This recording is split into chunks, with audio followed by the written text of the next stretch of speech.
Hey guys, welcome to MSV channel. நான் உங்கள் விஸ்வநாதன். நம்ம இன்றைக்கி பார்க்க போகிறது என்னென்னா கோவம். அந்த கோவத்தை நம்ம எப்படி கண்ட்ரோல் பண்ணுறது அப்படின்ற எல்லாத்தையுமே நம்ம இன்றைக்கி பார்க்க போகிறோம். ஸோ ரொம்ப சிம்பிளாக நம்ம ஸ்டோரியெல்லாம் சொல்ல போகிறது கிடையாது. ப்ராக்டிக்கல் லைஃப்பில் என்ன செய்ய முடியும் அப்படின்றத தான் இன்றைய வீடியோவில் நம்ம முழுமையாக பார்க்க போகிறோம். அதனால் வீடியோ ஸ்கிப் பண்ணாமல் பாருங்கள். நிறைய பேரினுடைய வாழ்க்கை அழிந்து போவதற்கான மெயின் காரணம் என்ன அப்படின்னு கேட்டிங்கன்னா இந்த கோபம் தாங்க.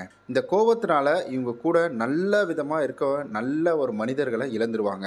இந்த கோபத்தினால இவங்களுடைய வாழ்க்கையை இழந்துருவாங்க. இவங்களுடைய கோபத்தினால இவங்களுடைய வாழ்க்கை துணையை இழந்துருவாங்க முன்கோபம் அப்படின்றதுனால. அப்போ கோபம் வர்றது எல்லாமே கெட்டதா அப்படின்னு கேட்டிங்கன்னா கிடையாதுங்க. கோபம் நல்லது தான். கோபம் வரணும். ரவுத்திரம் பழகு அப்படின்ற ஒரு வரியை நம்ம கேள்விப்பட்டிருக்கிறோம். ஒரு கோபம் வருதுன்னா அது சரியான விஷயத்துக்காக கோபம் அப்படின்றது வரணுங்க. தேவையில்லாத விஷயத்துக்கு எல்லாத்துக்குமே கோபம் வந்துச்சுன்னா அது கோபம் கிடையாது, அது ஒரு மனநோய் அப்படின்னு தான் நம்ம சொல்லணும். கோபம் அப்படின்றது இந்த ஒரு காரணத்துக்காக வரணும் அப்படின்றது தான் முக்கியமான விஷயம். நிறைய பேர் என்ன பண்ணுறாங்கன்னா, சின்னதாக ஒரு கோபம், குழம்புல உப்பு இல்லையா கோபம், சாப்பாடு குழஞ்சி போச்சா கோபம், நேரமாக என்னை எழுப்பிடும் இல்லையா கோபம். இதிலெல்லாம் நம்மளுடைய தப்பு எங்கே இருக்குது அப்படின்றதெல்லாம் பார்க்க மாட்டாங்க. குறிப்பாக இந்த கோபத்தில் சிக்கி தவிக்கிறது யாருன்னா அம்மாவும் மனைவியும் தாங்க. ஆண்களுக்கும் கோபம் வரும். இப்போல்லாம் வந்துட்டு பெண்களுக்கும் அதிகமாக கோபம் வர ஆரம்பிச்சிருச்சு. ஏன்னா அவங்களும் வந்துட்டு ஆஃபீஸ் ப்ரெஷரில் அவங்களும் கோவப்பட ஆரம்பிச்சிட்டாங்க. அந்த கோபம் ஓரளவுக்கு ஒரு படி மேலே போயிட்டு டிவோர்ஸ் அளவுக்கு போகுது அப்படின்னா பார்த்துக்கோங்களேன். ஒரு படி மேலே போயிட்டு தன் அம்மா அப்பாட்ட பேசாமல் தள்ளி இருக்கிற அளவுக்கு போகுதுன்னா பார்த்துக்கோங்களேன். அப்போ அந்த காலத்துலலாம், அந்த காலம்னா ஒரு 10-20 வருஷத்துக்கு முன்னாடிலாம், மொபைல்லேருந்து இந்த மாதிரிலாம் வர்றதுக்கு முன்னாடிலாம் கோவம் வந்தாலும் சரி அம்மா கிட்ட தான் பேசி ஆகணும். வேறு யாரும் ஒரு என்டர்டைன்மெண்ட் அப்படின்றது இல்லை. நம்மளுடைய வாழ்க்கையை சந்தோஷமாக வாழ்ந்துட்டு இருந்தோம். ஆனால் இப்போலாம் அப்படி கிடையாது. கோவம் வந்துருச்சா செல் எடுத்துகிட்டு போ, தனியாக கேம் விளாடு, தனியாக வந்துட்டு யார்ட்டையாவது ஃபோன் பேசு அப்படின்ற மாதிரி நிலைமைக்கு நம்ம வந்துட்டோம். அப்படி இருக்கிற பட்சத்தில் குடும்பத்தில் ஒரு பாண்டிங் ஏற்படுதா அப்படின்னு கேட்டிங்கன்னா கண்டிப்பாக கிடையாது. குடும்பத்தை யாருமே பெருசாக வந்துட்டு பார்த்துக்கிறதும் கிடையாது, அந்த பாண்டிங்கை ஏற்படுத்திக்கிறதும் கிடையாது. ஆனால் இந்த கோவம் அப்படின்றது நம்மளுடைய முதலாளிகிட்ட வருமா அப்படின்னு கேட்டிங்கன்னா கிடையாது. 100ல் 99.99% வந்துட்டு இங்கே கோவத்தை அவங்க வீட்டில் இருக்கிறவங்க கூட்டேயும், அதுக்கப்புறம் எதுக்குமே வந்துட்டு உபயோகப்படாமல் ஒருத்தர் வீட்டில் இருப்பார். அதாவது என்ன சண்டை நடந்தாலும் சரி, எனக்கு எதுக்குப்பா வம்பு அப்படின்ற ஒரு நிலைமையில் மென்டாலிட்டியில் ஒருத்தர் இருப்பார். அதே சமயம் என்ன பிரச்சனை வந்தாலும் சரி நம்ம விட்டு கொடுத்து போயிடுவோம் அப்படின்ற நிலைமையில் இருக்கிறவங்களுக்கு தான் இந்த பாதிப்பு அப்படின்றது ஏற்படுதான். அதாவது ஆஃபீஸில் நடக்கிற கோவத்தை கொண்டு போய் அப்படியே வந்துட்டு மனைவி மேலே கொட்டுறது, இல்லை கணவன் மேலே கொட்டுறது, இல்லைன்னா குழந்தைங்கள் மேலே கொட்டுறது, இல்லை அப்பா அம்மா மேலே கொட்டுறது. அப்பா அம்மா கால் பண்ணி என்னப்பா சாப்பிட்டியா அப்படின்னு வந்து கேட்பாங்க. டக்குன்னு வந்து என்னம்மா சும்மா சும்மா ஃபோன் பண்ணிட்டு இருக்கிறீங்க, வைங்கம்மா நான் அப்புறமா கூப்பிட்றேம்மா அப்படிம்போம். ஆனால் அவங்க இல்லாதப்போ தான் தெரியும் சாப்பிட்டியான்னு கேட்குறதுக்கு ஒரு நாய் கூட நம்ம பக்கத்தில் நிற்காது அப்படின்றது. அதை யாரும் பெருசாக வந்துட்டு கண்டுக்கிறது கிடையாது. அதே போல் மனைவி ஃபோன் அடித்து என்னங்க பண்ணுறீங்க எதுங்க பண்ணுறீங்க அப்படின்னு கேட்டால், என்னடி சும்மா சும்மா ஃபோன் அடிச்சுட்டே இருக்கிறேன் நை நை நைன்னு, நான் வரேன் இது பண்ணுறீ வைடி ஃபோனை அப்படின்ற மாதிரி வச்சுருவாங்க. இல்லை ஃபோனை எடுக்காமல் இக்னோர் பண்ணுவாங்க. எவனோ ஒருத்தன் ஒரு 30,000 40,000 சம்பளம் தரான் அப்படின்றதுக்காக அவன் என்ன அசிங்கப்படுத்தினாலும் அதை நம்ம வாங்கிப்போம். அவன் என்ன கேவலப்படுத்தினாலும் அதை நம்ம வாங்கிப்போம். டீம் லீட்ரு அவன் சம்பளமே தரமாட்டான், பேருக்கு நம்மளுடைய டீம் லீட்ரு. ஆனால் அவன் என்ன சொன்னாலும் நம்ம அப்படியே ஏற்றுப்போம். சரிங்க சார் பண்ணிடுறேன் சார், சார் நாளைக்கு இல்லை சார் பரவாயில்ல சார், நான் நாளைக்கு சண்டே வந்துடுறேன், நான் பிரச்சனை இல்லை சார், எனக்குலாம் ஒன்றும் பிரச்சனை இல்லை. அவன் கொடுக்குற 20,000 30,000 சம்பளத்துக்கு நம்ம ஃபேமிலி கூட சந்தோஷமாக இருக்கக்கூடிய அந்த நாளை நம்ம வீணடிக்கிறோம். அவன் கொடுப்பான் ஒரு மீட்டிங்கை வச்சு, நீங்கள் ஆஃபீஸில் இப்படி இருக்கணும் அப்படி இருக்கணும் பிரெயின் வாஷ் பண்ணுவான். அப்போல்லாம் நம்ம பொத்துனாப்பில் உட்காந்துட்டு கேட்போம். ஆனால் அதுவே வீட்டில் குடும்பத்தில் ஒரு முக்கியமான நிகழ்வு நடக்க போது, வாப்பா உட்காந்து பேசுப்பா அப்படின்ற மாதிரி வந்துட்டு சொன்னாங்கன்னா, நீங்கள் எதாவது பண்ணீங்க எதுக்கு என்னை கூப்பிட்றீங்க, நீங்கள் பார்த்துங்க நான் காசு தானே வேணும் நான் கொடுத்துட்றேன் நான் அப்படின்ற மாதிரி எரிஞ்சு விழுவாங்க. நமக்காக எப்போவுமே வந்து நிற்கக்கூடியவங்க திடீர்னு ஒரு நாள் நமக்கு ஏதாவது வந்துட்டு ஆபத்து இல்லை விபத்து ஏதாவது நடந்துருச்சு அப்படின்னா, இந்த டீம் லீடர் வந்து நிற்பானா, இல்லை இந்த ஓனர் வந்து நிற்பானா? எவனோ வந்து நிற்க மாட்டான். உங்கள் பொண்டாட்டி வந்து நிற்கும், உங்கள் கணவன் வந்து நிற்பார், உங்கள் பிள்ளைங்க வந்து நிற்கும். என்ன தான் கருத்து வேறுபாடு சண்டை இருந்தாலும் இவங்க தான் வந்து நிற்பாங்க. உங்கள் அப்பா அம்மா முதல்ல துடிச்சு போய் வந்து நிற்பாங்க. அவங்க எவ்வளோ பெரிய கெட்டவங்களாக இருந்தாலும் சரி. என் பிள்ளைக்கு ஒன்று, நான் 10 மாதம் சுமந்து பெற்ற பிள்ளைக்கு ஒன்றுனா சும்மா ஃபார்மாலிட்டிக்காவது மனசில் கோவத்தை வச்சுக்கிட்டாவது, ஒருவேளை கோவம் இருக்கிறவங்க இருந்தாங்கன்னா கோவத்தை மனசில் வச்சுக்கிட்டாவது வந்து செய்வாங்க. இவெல்லாம் எப்படி இருக்கிறான் பாரு, அப்போயே நான் சொன்ன கேட்டானா அப்படின்ற மாதிரி அப்போயும் வந்துடுவாங்க.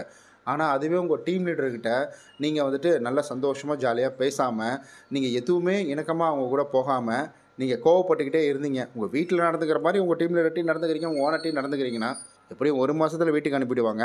ஒருவேளை அங்கே வேக்கன்சிக்கு ஆள் யாரும் வரல அப்படின்ற பட்சத்தில் ஸோ உங்களை வச்சு ஓட்டலாம். உங்களுக்கு ஏதாவது நடந்துச்சு அப்படின்னா அதை வச்சு உங்களை வேலையிலேருந்து எப்படி தூக்கலாம் அப்படின்றத தான் யோசிப்பாங்க.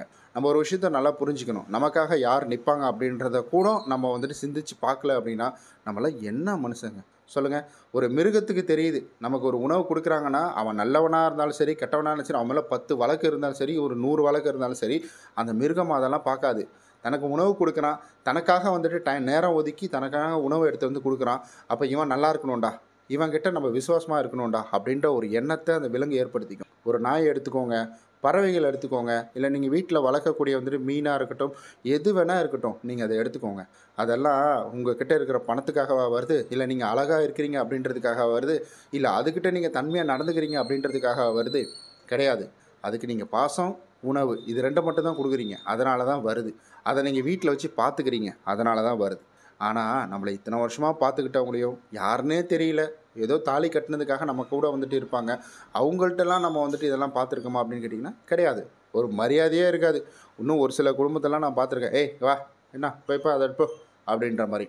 இன்னும் ஒரு சில இடங்களில் நான் வந்து கம்மங்கூழ் குடிக்கிறதுக்காக காலைல டைமில் போவேன். பாலவாக்கத்தில் அந்த பீச்சுக்கிட்ட அந்த ஒரு பையன் ஒருத்தர் இருப்பா. அப்படி அந்த லேடி யாருன்னு தெரில. அவங்க இப்போ சொந்தக்காரங்களா இல்லை வந்து அம்மாவா என்னன்றது தெரில. ஏய் அதை எடுப்போ, ஏய் இது எடுப்போ அப்படின்னு வந்து ஒரு மாதிரி பேசுவாப்புல. யாராக இருந்தாலும் சரி, நம்மளை விட பலமாக இருக்கிறவங்கள்ட்ட உன் வீரத்தை காட்டு, உன்னை விட பலவீனமாக இருக்கிறவங்கள்ட்ட உன் வீரத்தை காட்டாத. இப்போ நீ போய் சண்டை போடு, பிரச்சனை இல்லை, உன் ரவுத்திரம் பழகு, கோவத்தை காமி. கோவத்தை யாருக்கிட்ட காமிக்கணும்? உன்னை விட பலசாலிக்கிட்ட நீ காமிக்கணும். ஒரு காவலர் உன்னை ரோட்டில் நிறுத்துறாரு, அப்போ நீங்கள் வந்துட்டு எதுக்குப்பா ரோட்டில் நிறுத்துறேன் அப்படின்னு கேட்பீங்களா? அவருக்கும் அவருடைய உடைக்கும் மரியாதை கொடுத்து அந்த இடத்துல நம்ம பணிவாக பதில் சொல்லணும். அதுதான் நம்மளுடைய கடமை. நாட்டின் குடிமகனாக இருக்கக்கூடிய நம்மளுடைய கடமை. அப்போ அவங்களுக்கே நம்ம அதை எது கொடுக்குறோம்னா, அப்போ வீட்டில் நீங்கள் தானே வந்து குடிமகன். வீட்டில் இருக்கிறவங்களுக்கும் நம்ம வந்துட்டு மரியாதை அப்படின்றது கொடுக்கணும்ல. ஒரு வேளை அதிகாரம் இருந்தால் தான் நம்ம மரியாதை கொடுப்போமா? அப்போ மற்றவர்களுக்கும் நமக்கு என்ன வித்தியாசம்? அதனால் கோவத்தை கட்டுப்படுத்த முடியும். கோவம் அடிக்கடி வருது. எனக்கு சுருக்குனா கோவம் வந்துடுங்க.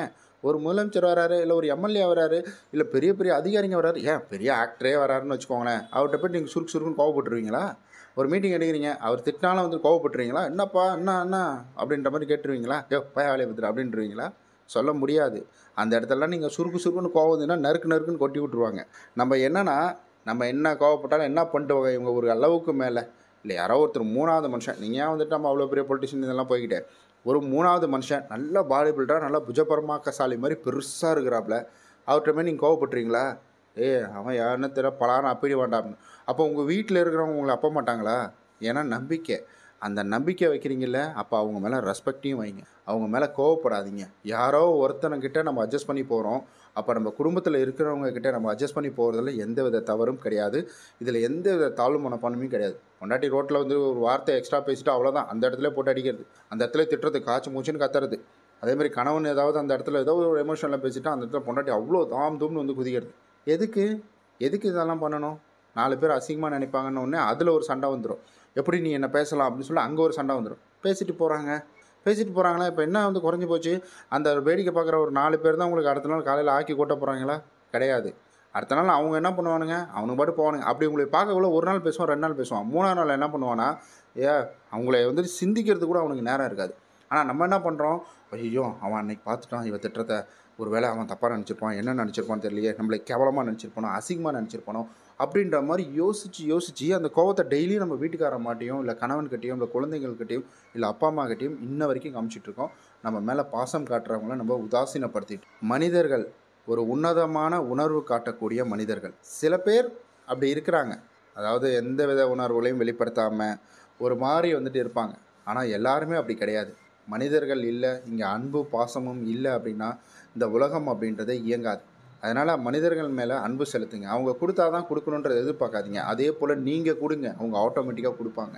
ஒன்று கொடுத்தா இன்னொன்று கிடைக்கும் அப்படின்ற மாதிரி. ஆனால் மற்றவங்க கொடுக்கலையே நான் ஏன் அவங்களுக்கு கொடுக்கணும் அப்படின்ற மாதிரி யோசிக்காதீங்க. நீங்கள் ஒரு முறை கொடுத்து பாருங்கள், கண்டிப்பாக அவங்க உங்களுக்கு இரட்டிப்பாக கொடுக்கறதுக்கான வாய்ப்புகள் நிறையா இருக்குது. கண்டிப்பாக இதை தான் நான் உங்கள்கிட்ட பகிர்ந்துக்கணும்னு நினச்சேன். ஸோ இப்போ இருக்கிற காலகட்டத்தில் இதை பற்றி பேசுகிறதுக்கு பெருசாக யாரும் இல்லை. அதனால தான் இதை பற்றி பேசலாம். அடுத்தது அண்ணன் தம்பியோட உறவு என்ன, அம்மா அப்பாவோட உறவு என்ன, கணவன் மனைவியோட உறவு என்ன, குடும்பத்தில் இருக்கக்கூடிய உறவுகளுக்கான வேல்யூ என்ன அப்படின்றத ஒரு பர்சனல் அனுபவத்தோடு நான் உங்கள்கிட்ட பகிர்ந்துக்க போகிறேன். நம்ம நாளைக்கு இது போல் வேறு ஒரு சூப்பரான வீடியோவில் சந்திக்கலாம்.